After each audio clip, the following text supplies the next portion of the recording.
Hello and welcome to this session in which we will go over an overview about the 6 types of bankruptcy cases under the U.S. federal law.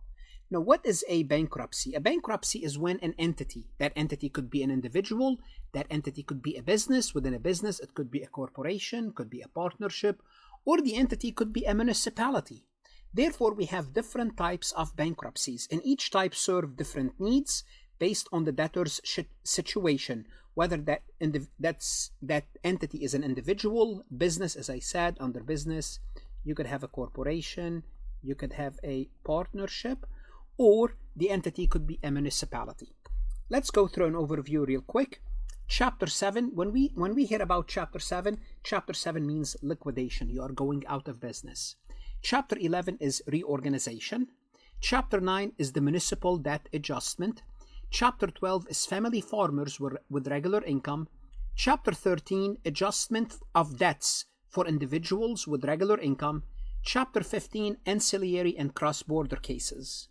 For the CPA exam, mostly you'll be dealing with Chapter 7 and Chapter 11.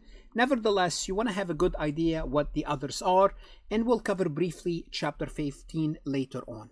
Before we proceed any further, I have a public announcement about my company, farhatlectures.com. Farhat Accounting Lectures is a supplemental educational tool that's going to help you with your CPA exam preparation as well as your accounting courses. My CPA material is aligned with your CPA review course such as Becker, Roger, Wiley, Gleam, Miles. My accounting courses are aligned with your accounting courses broken down by chapter and topics. My resources consist of lectures, multiple choice questions, true-false questions, as well as exercises. Go ahead, start your free trial today. Starting with Chapter 7. Chapter 7 is liquidation. Liquidation means going out of business. You're liquidating. You could be an individual, you could be a business. In this process, there's a trustee. Now, what I'm going to be emphasizing when is a trustee is required and when it's not. Why? Because later on, we need to know the role of the trustee. Why? The trustee is the person that's appointed. That's the person in charge to liquidate. They're not going to let you liquidate. If you file for a bankruptcy, the court will assign a trustee, a lawyer, a judge, maybe a CPA, to liquidate the debtor's asset. So in a Chapter 7, you have to have a trustee. And once the trustee sells the asset, the proceeds are used to pay the creditors. That's why you went out of business, because you cannot pay them. Now you're going to go out of business, sell your asset, the trustee will sell your asset, and the trustee will pay them. Now, in which order and what's the process? This is what we'll be discussing later.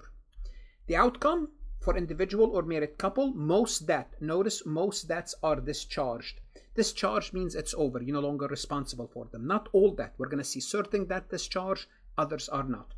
This is relieving them from personal liabilities for these debt, except again, as I mentioned, for certain exception. We'll have to discuss those later. For businesses, corporations, the entity is dissolved. The term is dissolved. So notice for entities, business, partnership, they're dissolved, effectively clearing the debt. Just clearing the debt, although no formal discharge is given. Simply put, just the same thing as you are being discharged, but they use different terms. Chapter 9 deals with municipal debt adjustments. Chapter 9 is available for municipalities like cities and towns. It's when that city or town go out of business. I can assure you, whoever was the mayor will not be re-elected, most likely. It allows municipality to restructure their debt. So when a municipality borrows a lot of money and they cannot pay off that money, well, and they don't want to raise taxes. Actually, you know what? Sometime if they go into bankruptcy, citizens like it because they don't raise their taxes. Then you will go under Chapter 9 and the government would reorganize its debt. Eventually, the outcome is to adjust the debt to a manageable level so they can continue functioning. Because think about it, a municipality, a government, a local government can't go out of business. Somebody's going to have to take care of the people. Chapter 11 is reorganization. Reorganization is available for business primarily, but it could also be for individuals. What's reorganization? Here, no trustee is appointed. Now, why am I mentioning no trustee? Because in a reorganization, the business will continue. That's what you want to know. Chapter 11, you don't go out of business. The debtor retain possession of their assets and formulate a reorganization plan to repay the debt differently from the original term. Now what you're doing is you are talking to your creditors and you're telling them, look, Let's sit down and talk. Give me some time. Let's maybe wipe out some debt, reduce the interest rate, remove the penalties. Let's work a deal so I can stay in business.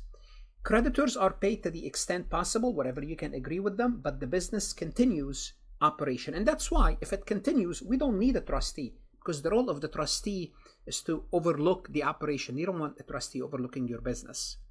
Chapter 12, family farmers with regular income. Well, Chapter 12 applies to family farmers or fishermen for that matter. This is similar to Chapter 13, which we'll see in a moment, but specifically designed for family farmers or fishermen, allowing them to reorganize and repay debt over time. Again, you don't want them to go out of business. You want to give them the chance to continue their operation and enable them to continue their operation while managing their debt payment. Chapter 13, adjustment of debt for individual with regular income. Who does it apply to? Chapter 13, adjustment of debt for individuals. It applies to individuals. Here a trustee is appointed. The debtor repay all or part of their debt over 3 to 5 years under the supervision of a Chapter 13 trustee.